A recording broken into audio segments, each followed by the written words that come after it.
नमस्कार, आप देख रहे हैं रिलेशन ऑफ इंडिया न्यूज, राष्ट्र चिंतन का सजग प्रहरी। आज हम लाए हैं आपके लिए देश दुनिया की ताजा खबरें जो आपको रखेंगी हर पल अपडेट। राजनीति, अर्थव्यवस्था, अपराध, खेल और मनोरंजन की प्रमुख सुर्खियों के साथ आइए शुरू करते हैं आज का समाचार बुलेटिन।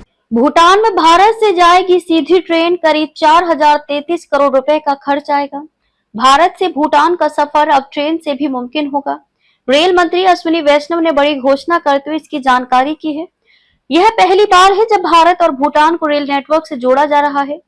भारत रणनीतिक दृष्टि से महत्वपूर्ण पड़ोसी देश भूटान को रेलवे नेटवर्क से जोड़ने के लिए 4000 करोड़ से भी अधिक खर्च करेगा। रेल मंत्री ने इसकी जानकारी देते हुए बताया है कि इसका निर्माण पूरा होने पर भूटान के दो शहर गेलुफू और समतसे क्रमशः असम और पश्चिम बंगाल से सीधे रेल मार्ग से जुड़ जाएंगे। इससे दोनों देशों के बीच यात्री और माल परिवहन में भारी सुधार होगा। रेल मंत्री अश्विनी वैष्णव ने विदेश सचिव विक्रम मिश्री के साथ एक प्रेस कॉन्फ्रेंस में बताया है कि इनमें से पहली परियोजना असम के कोकराझार से भूटान के गेलुफू और दूसरे पश्चिम बंगाल के बनारहाट से समतसे के बीच रेल संपर्क के लिए तैयार की गई है। बनारहाट और भूटान के औद्योगिक शहर समतसे के बीच 16 किलोमीटर लंबी रेलवे लाइन विकसित की जाएगी और ये लाइन भूटान को पहली बार रेल संपर्क से जोड़ेगी। वहीं भूटान के महत्वपूर्ण शहर गेलुफू को कोकराझार से जोड़ने वाला रेल मार्ग करीब 70 किलोमीटर लंबा होगा। इस तरह इन परियोजनाओं से भूटान में पहली बार करीब 90 किलोमीटर के रेल मार्ग उपलब्ध होंगे जो भारतीय रेल नेटवर्क से जुड़े होंगे। इन दोनों परियोजनाओं को 4 साल में पूरा किया जाएगा और इन पर करीब 4033 करोड़ रुपए का खर्च आएगा। भूटान के लिए विकसित किए जाने वाली रेलवे लाइनों को वंदे भारत रेल चलाने के अनुकूल भी बनाया जाएगा।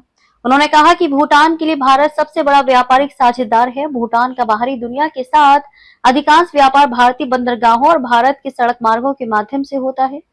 प्रस्तावित रेलवे नेटवर्क के तैयार होने के बाद भूटान की अर्थव्यवस्था को काफी फायदा होगा।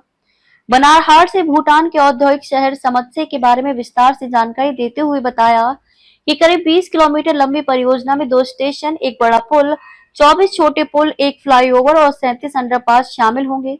इसकी अनुमानित लागत लगभग 577 करोड़ रुपए है और इसके लगभग 3 वर्षों में पूरा होने की उम्मीद है।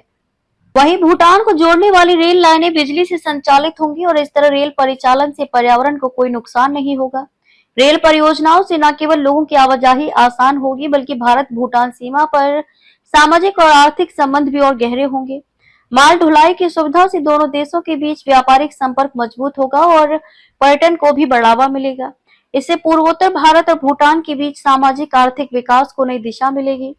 रेलवे लाइन के भारतीय हिस्से पर निवेश रेल मंत्रालय करेगा जबकि भूटान की ओर का हिस्सा भारत सरकार की वित्तीय सहायता से पूरा होगा। ये सहायता विदेश मंत्रालय द्वारा भूटान की पंचवर्षीय योजना के तहत दी जाएगी। भारत और भूटान के बीच संबंध असाधारण विश्वास, आपसी सम्मान और समझ पर आधारित है। यह रिश्ता सांस्कृतिक और सभ्यतागत जुड़ाव, व्यापक जनसंपर्क और साझा विकास व सुरक्षा हितों से लगातार और मजबूत हो रहा है। आज के समाचार बुलेटिन में बस इतना ही। फिर मिलते हैं कुछ ऐसी ही बड़ी खबरों के साथ। तब तक रहे नमस्कार और देखते रहिए रिलेशन ऑफ इंडिया न्यूज। अगर आपको ये वीडियो पसंद आई हो तो लाइक करें व शेयर करें। ऐसी लेटेस्ट अपडेट पाने के लिए बेल आइकन को प्रेस करना ना भूलें। अगर आप हमें फेसबुक या फिर इंस्टा के माध्यम से देख रहे हैं तो हमारे पेज को फॉलो जरूर करें। धन्यवाद।